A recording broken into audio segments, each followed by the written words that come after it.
Hello, समय बहुत कम बा।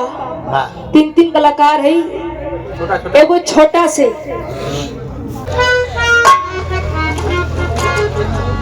एक छोटा सा लोकगीत, सामाजिक लोकगीत बा। उन्हों के समय देवे के हो।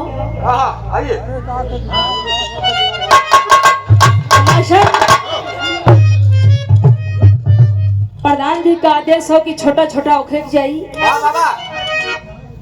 ठीक है, वैसे ना होई, बजा के आई।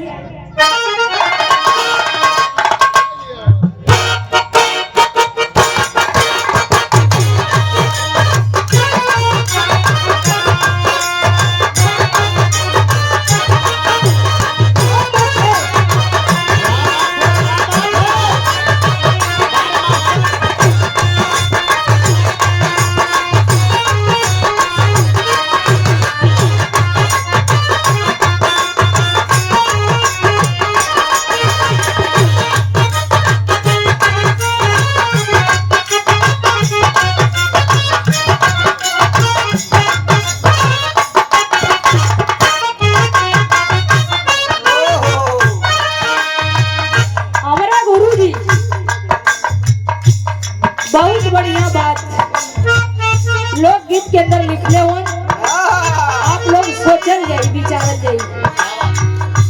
बहुत बढ़िया बात लिखले हो सामाजिक के बारे में। कैसे मास्टर?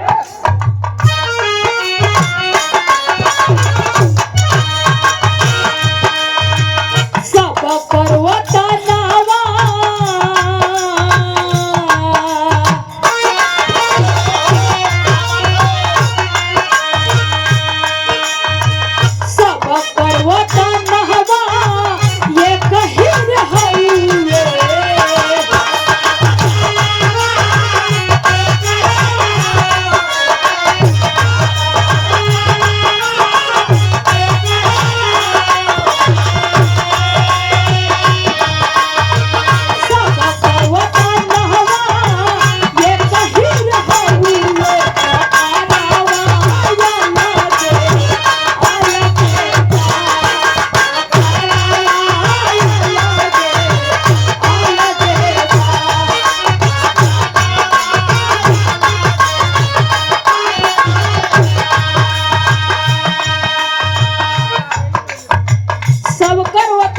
कहीरी होगे, चाहे अमीर होकर चाहे गरीब होकर, सब ये धरती पर हाथ पाए बाबू।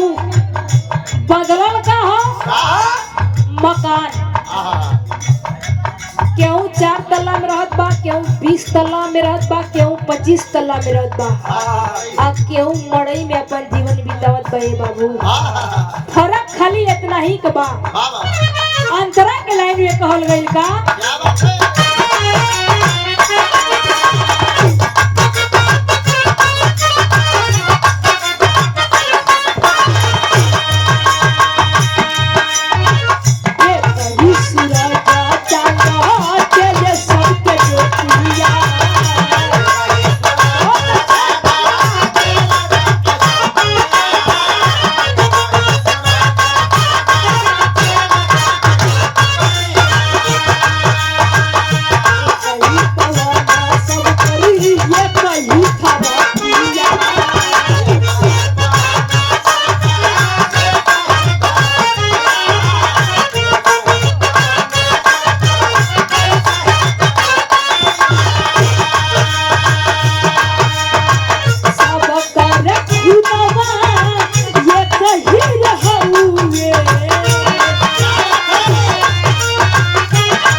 सूर्य प्रकाश मिलत बा सबके पवन मिलत हो फरक के धुआ कहो आ सबकर खून एक ही हुआ चाहे यही रोखा चाहे चमार होखा चाहे ठाकुर होखा चाहे बाभन होखा सबकर खून एक ही हुआ।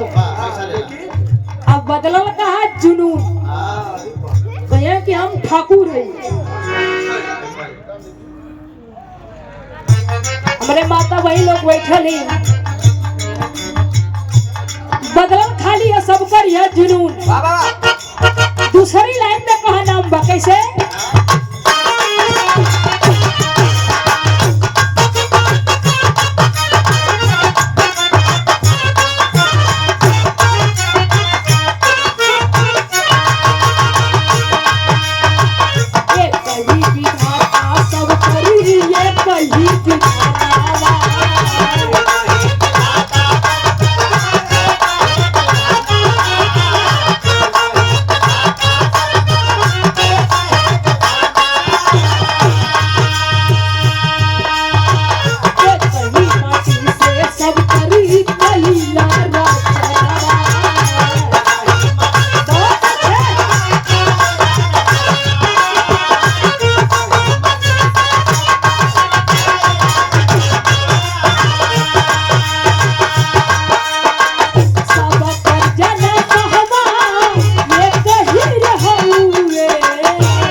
परम पूजनीय आप राधे श्याम चाचा जी आपकी तरफ से 201 रुपये दे करके सम्मानित किए। बहुत बहुत प्रणाम बा सभी की नमस्कार लगी बा। आए बाबू ए धरती पे जे भी हो सबका मालिक एक है। सबके भगवान एक ही माटी से बनौले हो केहू के तनी से गोर बनौले हो यही में केहू के तनी करिया बना देले और का अंतर केहू के तनी छोट तो केहू के तनी बढ़िया। अब बदलल का ये जैसन कर्म करी वैसन फल मिली। मालिक सबके कहीं माटी से बनौले हो और ए बाबू ये जैसन कर्म करी वैसन फल मालिक दियो। अच्छा कर्म करबा तो अच्छा फल मिली यदि बुरा कर्म करबा तो बुरा मिली। तीसरी लाइन में मेरा गुरुजी लिखत होता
सेमरी की धरती से आपकी तरफ से 50 रुपए देकर के सम्मान किए। बहुत बहुत प्रणाम बा सभी की नमस्कार लगी बा।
सबकर दिन बीतत बा आ सबका मालिक एक है आ किस्मत वो लिखन ऊपर वाला आए धरती पे सब आयल हो सबकर जन्म भल बा लेकिन बदलल का हो कफन कफन सबका अलग अलग हो जे तनी अमीर हो ओकर तनी महंगा रही आ जे तनी गरीब हो ओकर 50 रुपया 60 रुपया 40 रुपया फर्क बस इतना ही के बा। आखिरी लाइन में गुरु घराने के परिचय बा कैसे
रामानंद कवि का यह बाली खानावा करनवा या लगे अलगे